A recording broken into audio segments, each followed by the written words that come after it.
Thank you. I know it's getting late and people are probably anxious to go.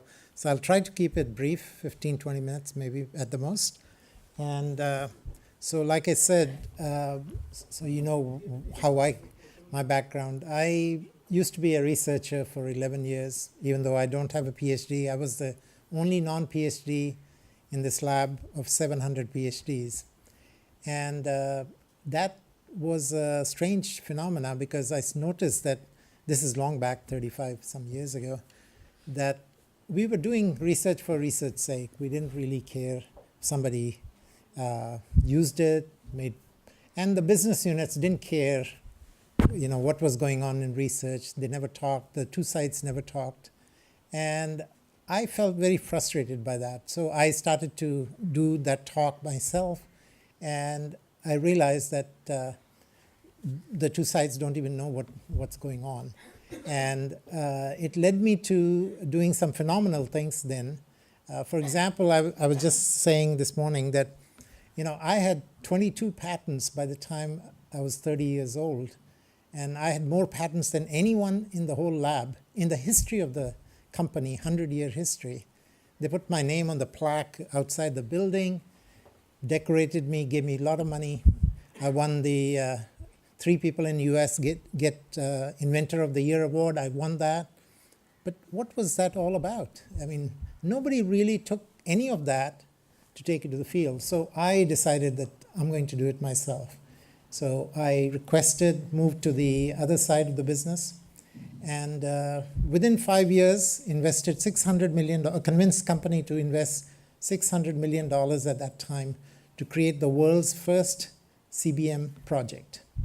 It was so phenomenally profitable that 25% of BP Amoco, at that time it was called Amoco, our reserves in North America came out to be CBM. We had 10 trillion cubic feet of gas we booked. The industry grew like crazy. 20 years, there were trillions of dollars invested. In the US, 20% of US gas supply became CBM. That's how interesting it was. It spread like wildfire across the world. In fact, the first project in India, in Raniganj, was given to our company. I was here 20 some years ago trying to look up things. But, that's old history. But so when I was asked to speak on this, first I thought maybe I'll draw from my own experiences, but last night I sat down and made a few slides. So I'll share with you a little perspective on this. So next. Oh, is there? So what we must understand is the world has changed completely, and even in my lifetime, even in your lifetime. If we have to understand where is the world now, where is the business now, and where is the research now? Unless we understand these 3 perspectives, we're not going to do anything in this world. So the world has completely changed now. It's a very globalized world, and it's changed the standard of living, the economic performance, educational success. The world is not what it used to be even 5 years ago. Business has changed completely. Unrelenting change in the business is happening, fading fortunes. Companies that used to be mighty companies are gone, and little companies that nobody knew about have become global giants. So explosive growth in some parts of the world, shrinking in others, rebalancing, offshoring, onshoring, outsourcing, insourcing, downsizing, right-sizing. Everything is happening in this world, okay? I can tell you just my own experience. When I used to buy shares of companies, I would look at this company is 100-year-old, phenomenal, 100,000 people put money. 2-3 years later, it's out of business. Companies that I never thought in my life would be out of business, they're gone out of business. And little companies that you never heard of, 5 years later, you hear they're worth $40 billion or $20 billion. That's and all that is about what I call the big idea. So the world values big ideas, nothing else. I came here to India 3 years ago. I was talking to Reliance Industries, and my first meeting was highly successful. And they started talking about buying the company and buying the technology, and one of their highest level person told me, "Well, what do you have, Raj? You got a laptop and you sit at home and do things." And I said, "I have the big idea." And I said, "Did you know that just yesterday or the day before, a company of 20 people sold for $4 billion in the Bay Area? And every second day, there's a company of 10 people selling for $10-20 billion. So it's the big idea. You have to come up with the big idea if you want to be successful in research. Just doing research and just understanding technology. So find that big idea. This was interesting. Now this is a little bit old, but look what's the world look like right now in this research world. More than 50% of the R&D, top R&D is in US alone. And all the other countries, Canada, France, 1, 2, 3, India is not even one. How do you compete in a world like this?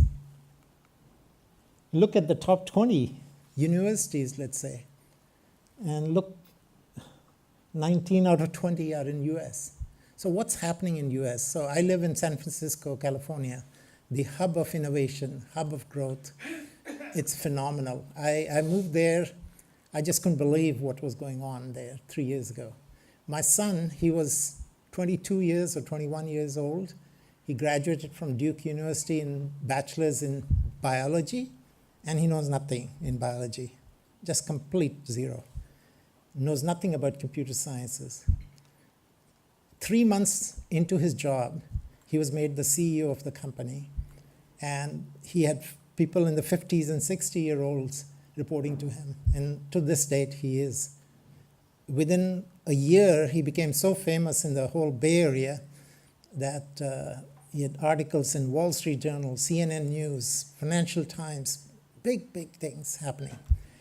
So a 22, 23-year-old can achieve that, okay, while his father, nobody knows, okay?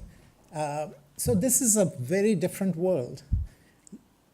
People with very little knowledge, very little educational background. You don't need PhDs, you don't need knowledge, but there's one thing you need, which is what I'm going to tell you what you need.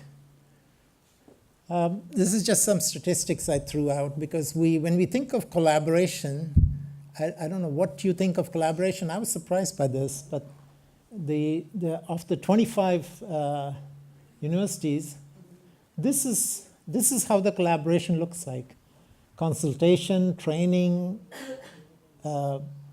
organization of students, research, assisting the management on business processes, studies. There's a whole bunch of things that can be done between industry and this is what's happening over there. Now, this is important to understand also. The trend in the world is this. Major private research labs are downsizing. Those days are over. These labs are shutting down, basically. I deal with one of the national labs in Canada. Used to be very famous in Alberta, Canada. Some 350, 400 PhDs, and they used to be funded by the government. Basically, the government is not funding almost nothing. Maybe 10, 20% of the budget comes from the government. They have to survive now on their own. And you will be amazed at what has changed there. When I went as an individual person to try and make a deal with them, they laid the red carpet for me. And how they go about inducing business people, industry to come and work with them. What's happening actually is the companies are funding more basic and applied research less corporate funding for the sake of public good, but tied directly to corporate goals, more funding, less independence, rise in real-world research. Now, this is the key message I want to give you. If you don't understand what the industry wants, nothing will happen, okay? You have to understand the problem of that industry, and then your research must be guided by that. And it took me a lifetime to really get my company to change. I rose very well in the company. I used to work for the chief scientist of the company, and in London we changed the whole culture of the research. By the way, BP used to have, I would say maybe 4,000 or 5,000 PhDs, research centers. Today, there is not a research center. There is no research center in BP. What happened? They shut down all the research facilities. They integrated all the R&D people into the organization. Each business unit decides what research could be done. Every business unit has its own R&D, and it's guided by the business units. So there is no R&D. We used to, in Tulsa, where I used to work, 1,000 people working, shut down. Naperville shut down. This is what the companies are doing. So a universal challenge really is the gap between research and economy. Research has very limited impact on the competitiveness of the industry. Right now, R&D is just R&D. It's fun and games. My professor at one of the universities says, you know, we are con artists. Basically, we somehow find ways to have government and industry give us money, and they give us money. We enjoy that, doing what we do, and really it doesn't give back to the society whatsoever. And as a result, there is very little cooperation between the industry and research. And this is maybe 40 years ago. This is how US was, and maybe India is like that today. Challenge all over the world is that most countries are supporting R&D, but the government expects a rate of return from the R&D. I just heard today that the Indian government is saying, what did we get out of this 50 years of funding of an institute, and what's your contribution to society, to the industry? Accountability is now coming through. Now, in other countries, it happened 40, 50 years ago. So you'll have to really change. Otherwise, you'll be dinosaurs, I think. Double challenge is research scientists are not motivated to work with industry. They have no motivation. I used to see in my old days that they didn't care what the industry wants. They just do it for the sake of doing it. They thought that was that's pure science, and just doing the right thing. And industry is not motivated to work with the academics either. Okay? Why? Because they don't even know what's happening. They don't know what is the capability. Have you had a line of industrialists and industry people come here to see what you're doing? No. You have to make that happen. Strong incentives are needed to make this happen. So the challenge is, technology folks are into technology, they call it push technology. Industry is more interested in pull. So you're doing push, they want pull. Okay? So the question is, which is better? Is push better or pull better? So push, the technology, it's a top-down approach. They think, the research people think we'll do something in the lab, we'll take it to the market. And it's the scientist's idea. Limiting step, selling the industry, is the idea to industry. Impossible to sell that. Impossible. So the push, technology push, will never get you there. It's like a noodle. You can't push it. Market pull. This is technology absorption. This is bottoms-up approach. From market needs to the lab. You start with the market. What does the market need? You come and identify that, and your lab work. And then back to market. Need identification by industry. The limited step is identifying the customer and identifying the need. Somebody will have to first go and find out what does the industry actually need. I'll give you a personal example if you have time. Just in the last few months, I found out.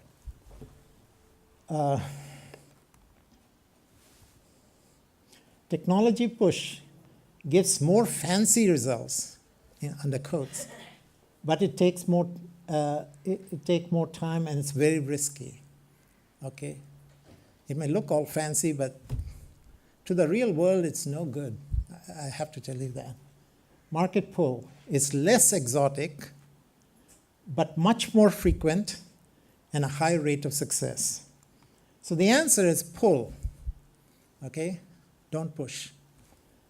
Success rate is at least 50% higher, 50% compared to almost zero if you have.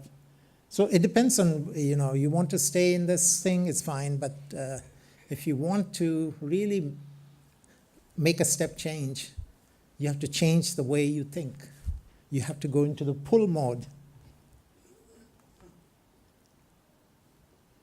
Now, that's easy to say. How do you go about it? So I'm not going to give you a big lecture on this. I just want to point out a couple of things. First, you have to identify the interested industry. Like you have Mr. Vij come here from ONGC. I don't know how many people like him have come here. You should be inviting people like him. He gave a wonderful presentation. Dr. Sharma gave a wonderful presentation of what the industry needs. Figure out first what the need is, then go about addressing those needs, and then you'll see amazing relationship between the two sides. Sell them technology services. It's not going to sell by itself. My boss used to say, write the report, toss it over the fence. Somebody catches it, otherwise your job is done. I don't know. That might be true 50 years ago. It doesn't work like that. Sell, sell, sell. Market yourself. Nothing works. Half of whatever you do has to be marketing. Whether you go to conferences and market, whether you pick up phone and talk to people, every one of you researchers have to be marketers first. Communicate with the industry. And how do you communicate? The least effective thing is to tell them all the things you do. All right? Don't give them dog and pony show. I can do this, I can do this, I can do that. The best way is ask a manager of industry who has had successful partnership with a research institute to testify in front of others. By example, let's say you did something with Innotech and something works out. Bring Innotech in. Let them tell their experience and sell it like that. So even the way you sell has to be different. Industries, they're not, these fancy results don't impress these senior managers. So very important to understand that. Third, role of the government, absolutely important. And again, it comes to marketing. The government people don't know anything. Who's going to educate them? How do you get them to do what they need to do? In the end, it's not public partnerships only. It's a three-way partnership between the industry, academia, and the government. Okay, that's what works. I'm not going to tell you what all the roles it has, but the government really has a very, very important role. Every country where there has been major changes like US, pretty much the government is what made the change. I'll tell you one example. This is called the Bain-Dole Act. Until about 1980, that's actually the year I started working for the industry. It was a very different world then. There was reminiscence of what it's here today.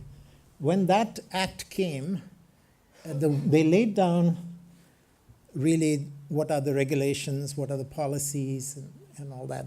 See what happened after that.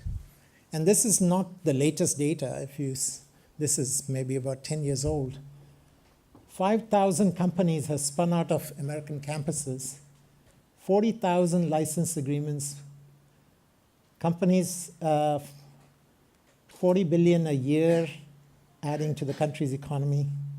1,500 biotech companies employing 180,000 people, generating 40 billion revenue. One California Institute of Technology alone, one license gives them 10 million a year of license revenue.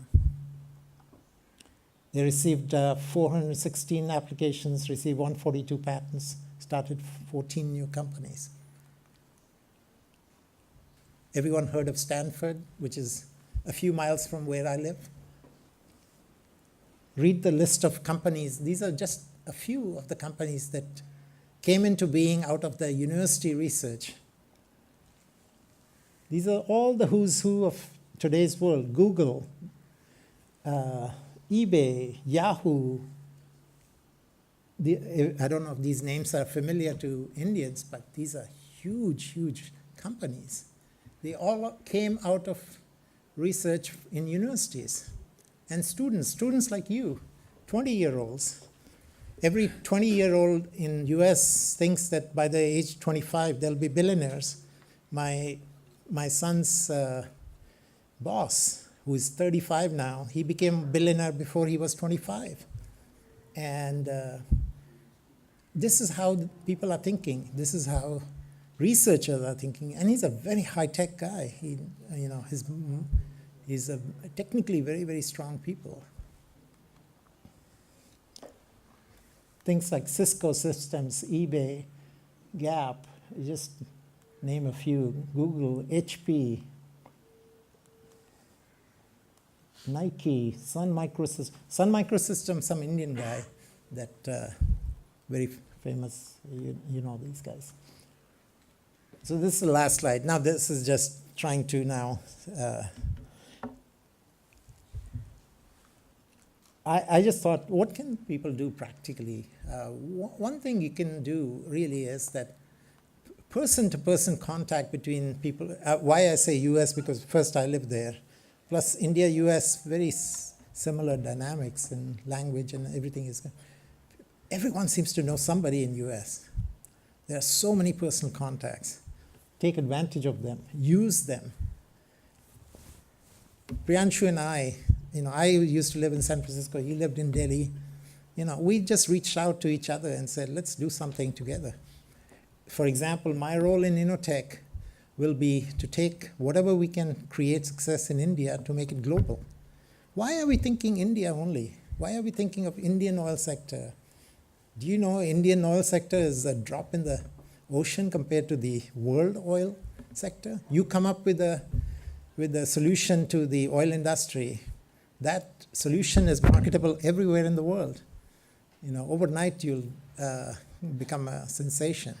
So any discovery, it's globalized world now. Anything we do in India, we have to think beyond. So when we started Innotech, we said, good, maybe 1, 2, 3 projects we do here. Then what?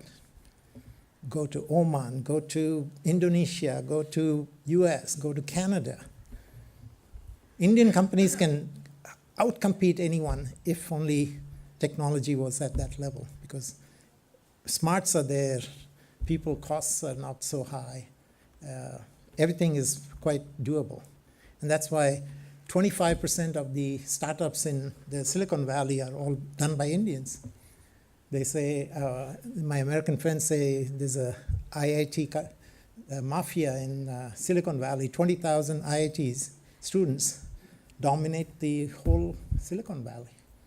And it's thrilling, actually, what's happening. First cooperations will be modest. Don't have very high expectations of the first cooperation.